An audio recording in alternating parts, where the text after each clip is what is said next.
Welcome to the Library of Humanity. And cheers to tea.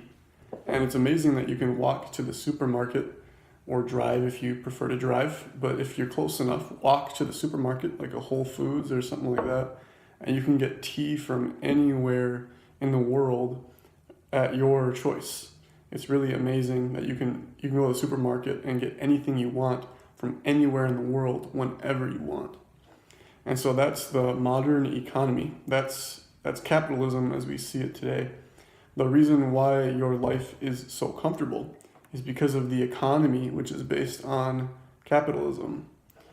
But today I'd like to think about how that relates to climate change. So if we look at the science of climate change, how much longer is the economy that we are so comfortable and so used to going to last? If you think about the possibilities of the future, and if you read the science and the predictions of what climate change, how climate change is going to affect us, and what is going to happen and when it's going to happen, and you want to read very reliable sources, because sometimes there might be a little bit of corruption in some of the scientific sources that you read. A very good example is what you read on Fox News, for example. So you have to really find reliable resources in how you get your climate change science and news. But if you read the predictions, it's pretty depressing when you read the predictions of what could happen. Especially when you think about all the species that are dying, because we can get whatever we want whenever we want. So the fact that I'm drinking tea from India, I'm adding to the system that creates climate change, and that climate change creates all of these species dying in the wild, and all of these important, beautiful animals and bugs and plants that are dying because people like me are going to the supermarket and getting whatever they want whenever we want. But I would not blame people like me, because I am a part of the entire ecosystem, and that ecosystem as a whole is extremely beautiful.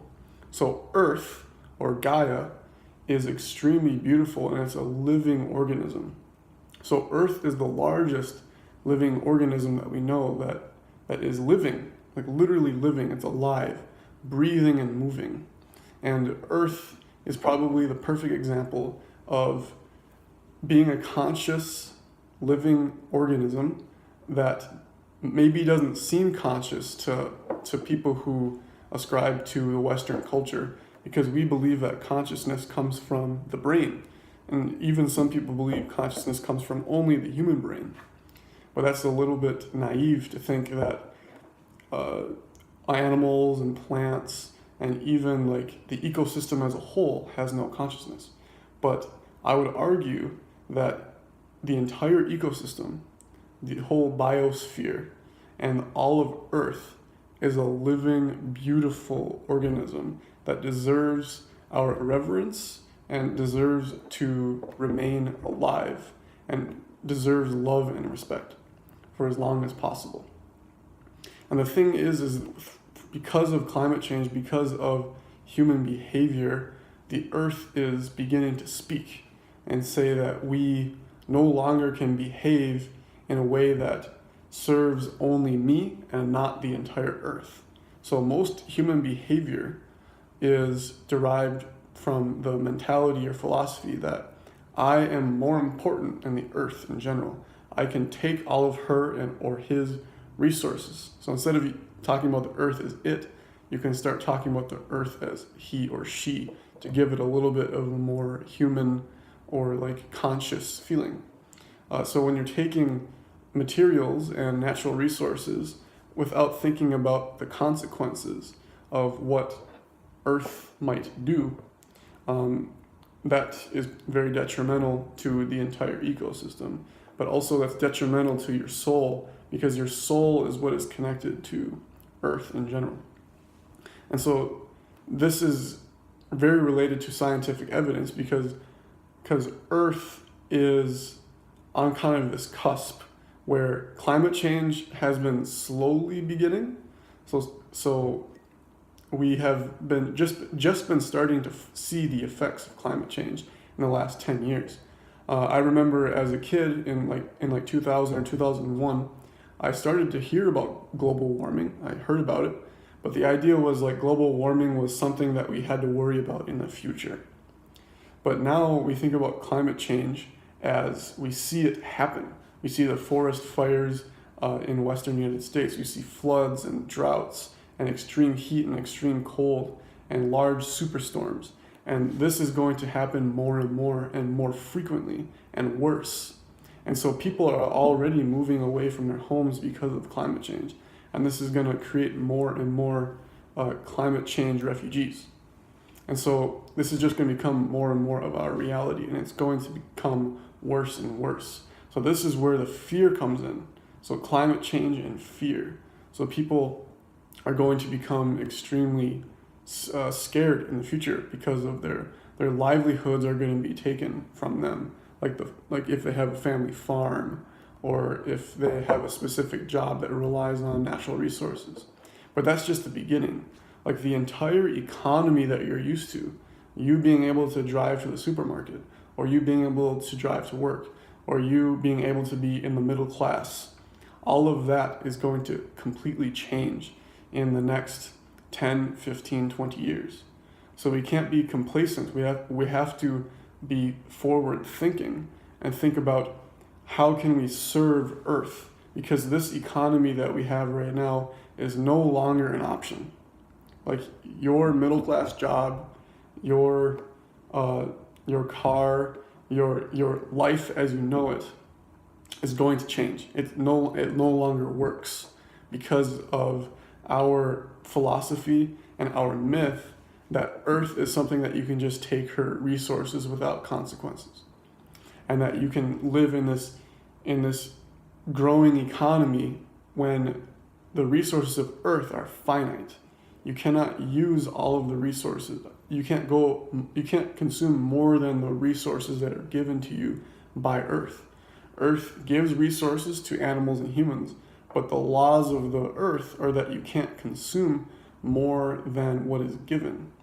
And actually, it's more important to give more than you receive.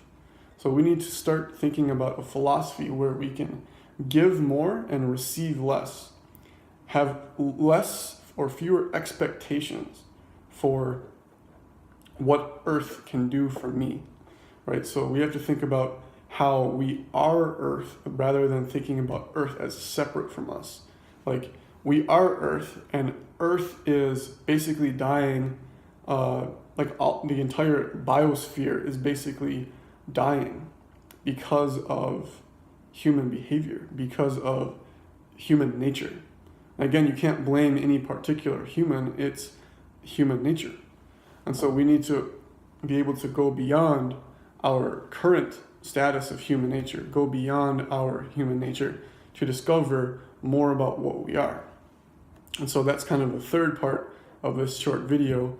And the third part is becoming enlightened. So this is why this episode is called Climate Change, Fear, and Enlightenment. So there's going to be two reactions to climate change. Either fear or awakening. Fear or awakening. So most people, I'm going to assume in the future, are going to have a lot of fear about what's going to happen to their lives. But that's very valid. But the idea is we need to go beyond our lives now.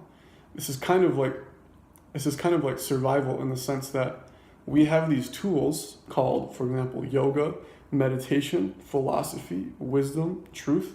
These are tools that we can use to become more than human.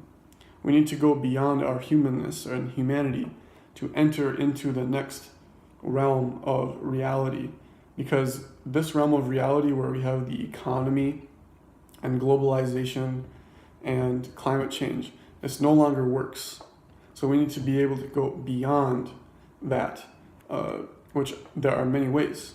So like I said, yoga, meditation, philosophy, but how to do that specifically is by entering into being aware of your consciousness.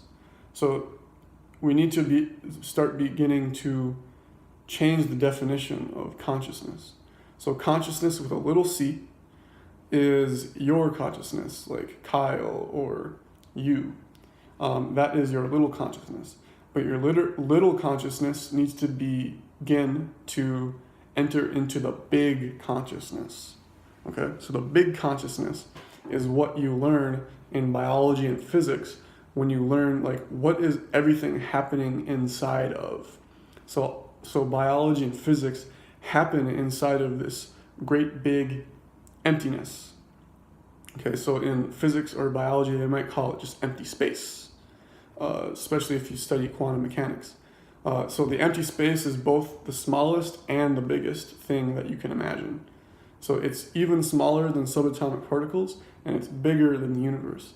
It's empty space. But what people assume is this empty space of emptiness and nothingness is like dead and dumb and doesn't have any feelings, and it's like nihilism. Okay, but it's actually the opposite.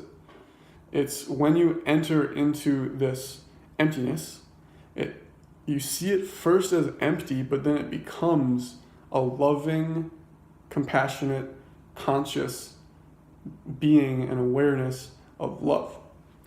And it is greater than any love you have ever felt in your life. It's happier than any happiness you've ever felt in your life. So we can no longer, because of climate change, we can no longer experience a lot of happiness because there's going to be not as much materials as you want in the future. We're going to have to rely on a much, much, much simpler and minimalistic type of lifestyle in the future because of climate change. And you can blame people for that. You can say, oh, it was those people who used to consume. It's the rich. The rich people are consuming. Let's blame them. But I would encourage you not to blame anybody and accept the reality of the situation of climate change, that your life is going to change because of it. And it's possible that you might die because of climate change. So you need to accept that reality. I might die because of climate change because I'm too used to living in this current economy. So we need to enter into the big consciousness. And that is the only sure way to remain happy when climate change consumes the earth and the Homo sapiens and human species specifically. So I am going to put a link to maybe some scientific research that explains what are some of the consequences of climate change, but I might not, because you can just look on the internet yourself and use some discretion and find very good resources that show how climate change will affect human species. And another thing I want to mention is, don't think about how climate change is going to affect you.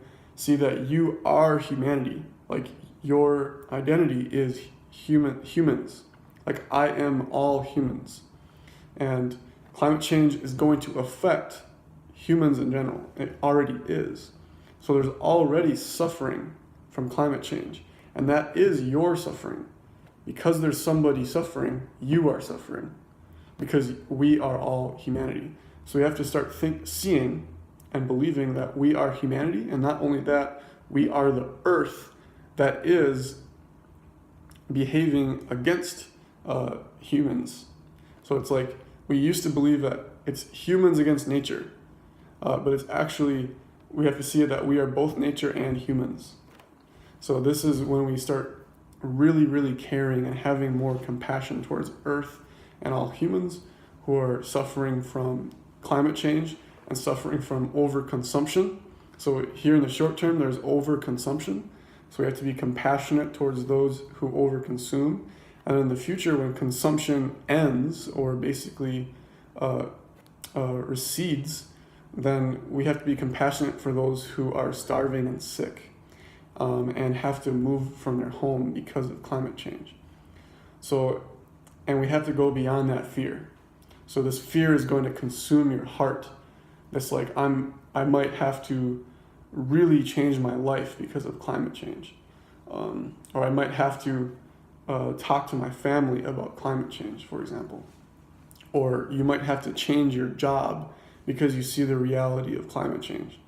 So luckily, I have this little YouTube channel to talk about this idea that the economy itself, like civilization, the United States, these kinds of things are going to completely change in the next between 10 and 30 years. It's going to be completely different.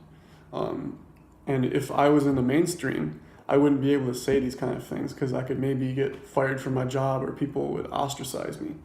But luckily, I'm using this YouTube channel to talk about things that are kind of ideas and philosophies that are a little bit on the fringes of society because truth just can't be found in the mainstream. It never has and never will. So you need to find truth for yourself, and the way you do that is you have to love the truth. Love it with all of your heart. And you could call the truth either truth or God, whatever word works for you, but you have to love that with all of your heart. And that love is going to bring you to the big consciousness. And the big consciousness has always existed and will always exist. It existed before the universe, it exists perfectly now, and it will exist forever into the future. So that is the way to immortality, is becoming the big consciousness. You will be awake while you are living, dreaming, and in deep sleep. You will be completely awake. You will continue to exist, no matter what happens to this mind and this body. So if you have any questions, you can comment below. If you like this video and care about the earth and care about humanity, you can click the like button. And next time I want to avoid the topic of fear, but when I do talk about fear, the object is to go beyond fear and never fear when you are the big consciousness. Peace.